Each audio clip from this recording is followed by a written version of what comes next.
Here's the before. And here's the after. After reading pages of installation instructions and watching tons of YouTube videos, here is my video on upgrading the OEM head unit of the Mitsubishi Outlander 2007 to 2013 with this SONY Multimedia Receiver XAV-AX6000.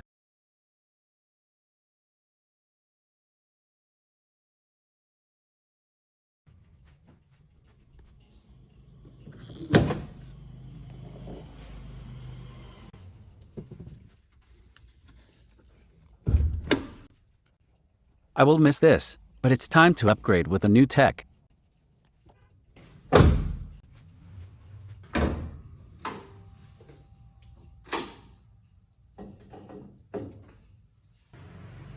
Before starting the process, it's a good idea to disconnect the negative battery terminal.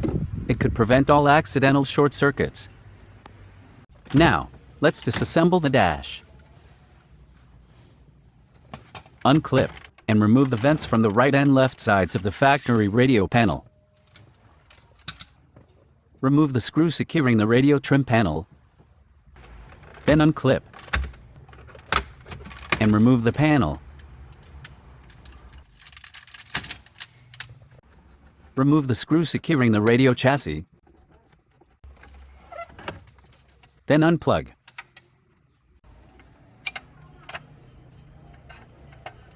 And remove the chassis.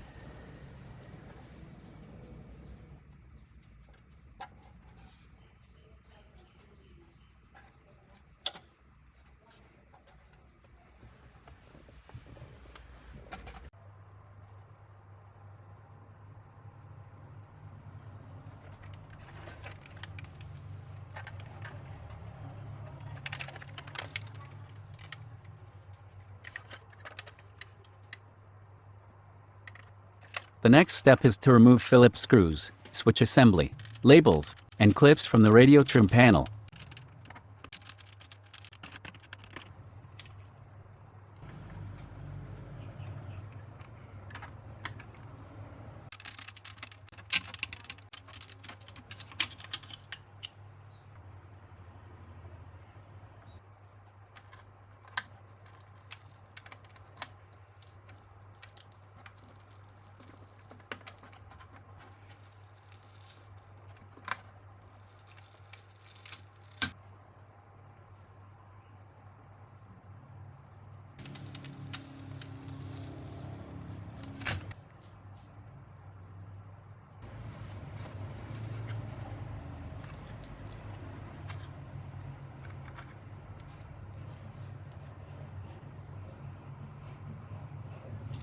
This aftermarket radio panel needs some modification. Let's cut and remove the center bar from the radio housing.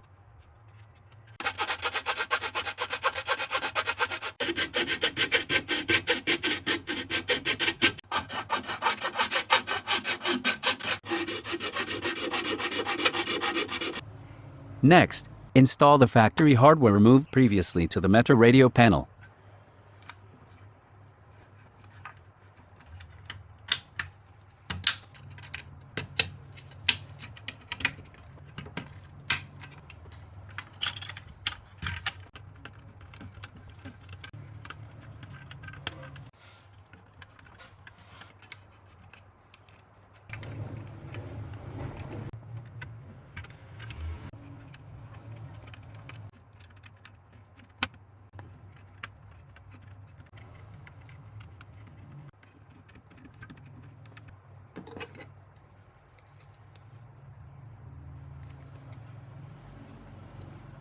Snap the double-tin brackets to the inside edge of the radio housing.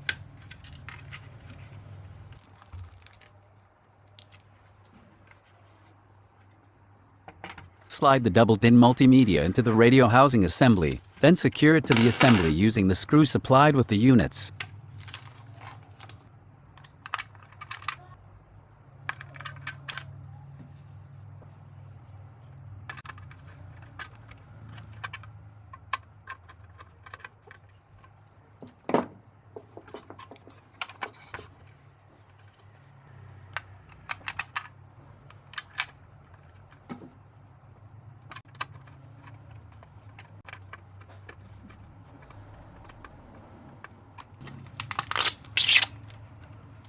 and snap the double-DIN trim plate onto the front of the radio housing. Next, remove the center upper panel and install the GPS antenna underneath it.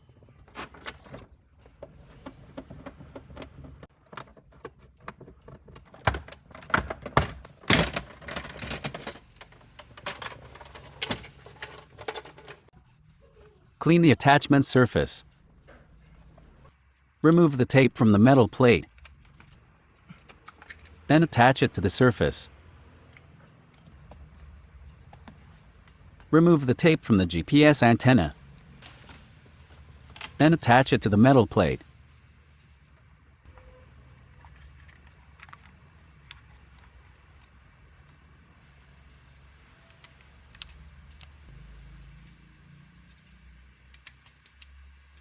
Next, install the hand-free microphone by taping it to the empty area in the front dome light assembly.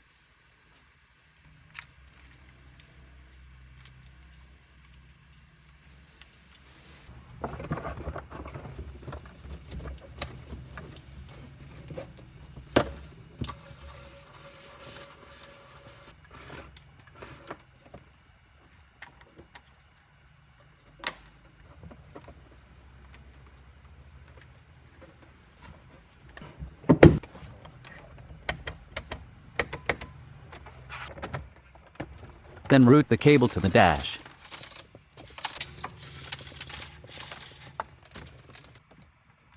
And clamp all cables together. Connect the steering wheel remote control cable by tapping it directly to the factory's main harness. For this SUV, there is no adapter required. Let's plug the accessories into the back of the head unit.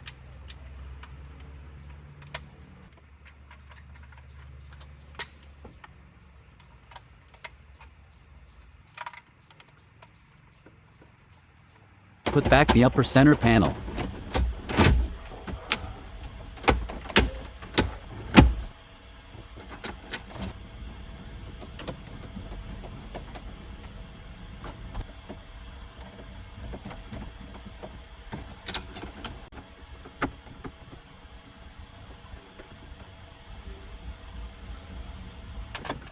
Mount the aftermarket head unit to the dash.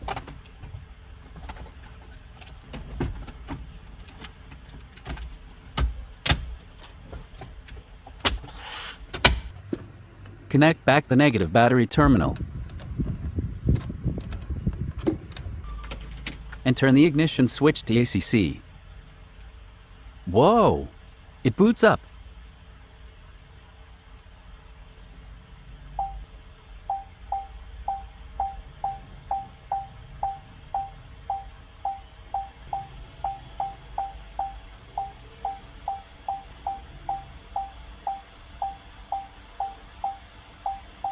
Here it is.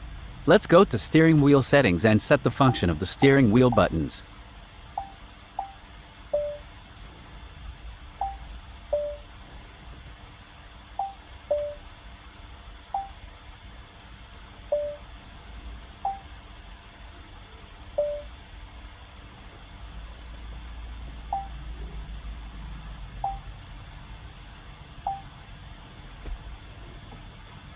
It works as it should. Nice.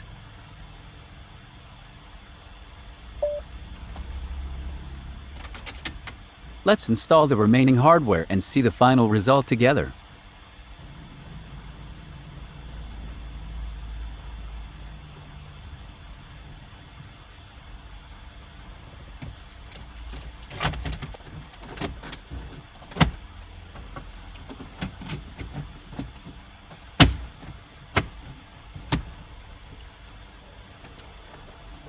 Done. Here's how it looked before upgrading. And here's the after. I'm really happy with the final result. Just follow the installation instructions carefully, and I bet you will get a satisfactory result like me. If there are any questions, feel free to drop them in the comments section below.